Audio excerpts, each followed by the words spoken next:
Send forth your spirit, spirit of power. Send forth your spirit, Holy Spirit. And the proposed gospel is from Matthew chapter 11, from verse 28 to 30th verse.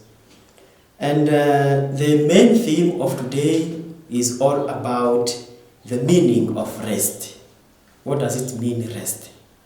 Before we enter deep in that, let us first of all read the gospel of today.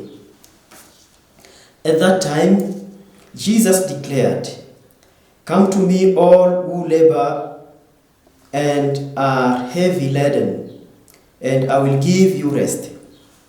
Take my yoke upon you and learn from me, for I am gentle and lowly in heart, and you will find rest for your souls. For my yoke is easy and my burden is light." The Gospel of the Lord.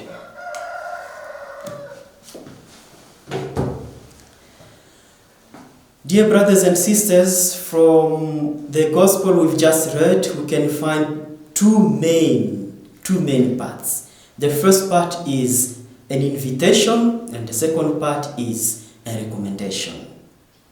It is from these parts that we'll understand the meaning of the theme of today, the meaning of rest. When Jesus invites us, when he calls us, say, come to me, all who labor and are heavy laden, I will give you rest. What does it mean?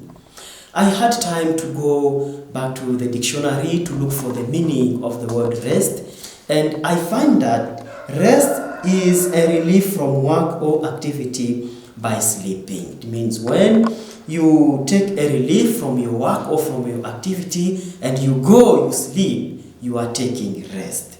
And that rest must provide us with peace, with freedom from worry, freedom from anxiety, and so on. But what is it, that peace that Jesus is promising us when we come to Jesus? Does it mean that we'll go and sleep to find rest? Maybe we can ask, or you can ask yourself this question from the definition that we've just read, relief from work and sleep, because there are so many people who are undergoing suffering. So many Christians who are devoted in their spirituality, maybe even some priests, some religious, who can die from heart attack, maybe from blood pressure, only because they are undergoing anxiety, they are undergoing suffering. So we can ask ourselves, why can this kind of people suffer, yet they are living in life with Jesus, they are living with Jesus, with God, and he himself promised that if we come to him, we'll have peace. So from that we can wonder, what is that peace, that rest that Jesus is promising us?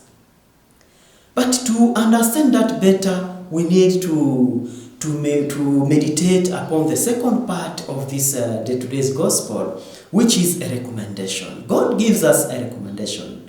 Jesus says this, "Take my yoke upon you and learn from me, for my yoke is easy." So it looks as contradiction when Jesus invites us and he says we'll find peace, we'll find rest, but at the same time he asks us to take his yoke. I hope you know the meaning of a yoke. A yoke, for those who have oxen, they know that it is that instrument, that frame that we use to untie, to unite, or to link two oxen so that together they may be able to pull a load. That is a yoke. So in the Bible, yoke is a symbolic of suffering, of trial, of anxiety. So when Jesus invites us to him, he doesn't say that he doesn't have any yoke. Jesus has a yoke.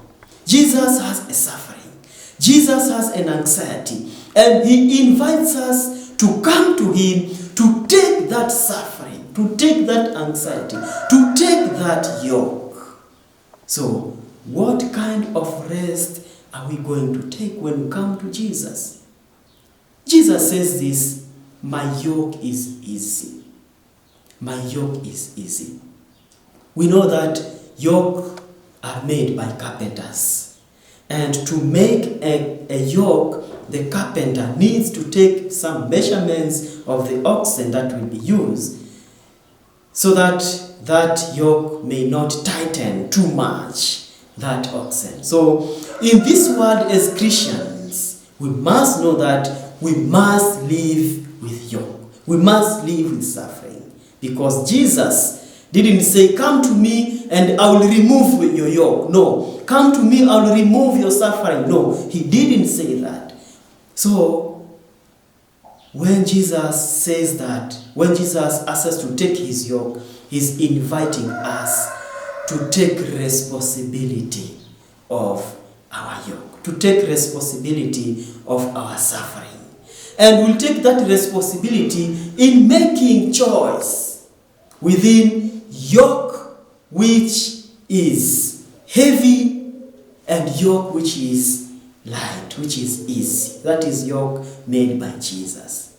So the rest that Jesus means as he's inviting us to him, it is only to be able us as Christians to take responsibility of our problems.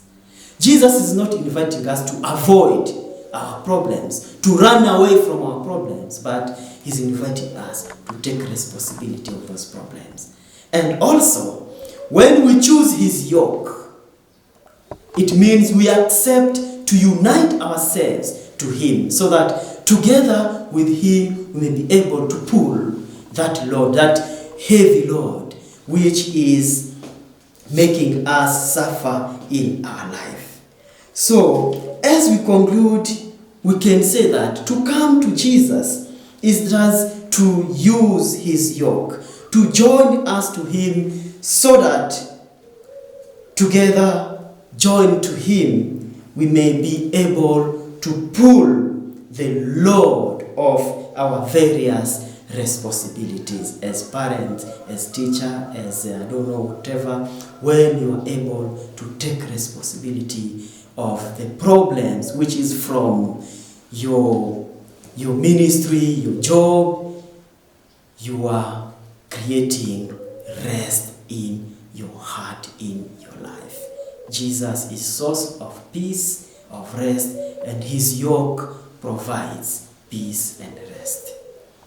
The Lord be with you. Of prophets, send forth your spirit, Holy Spirit of visions.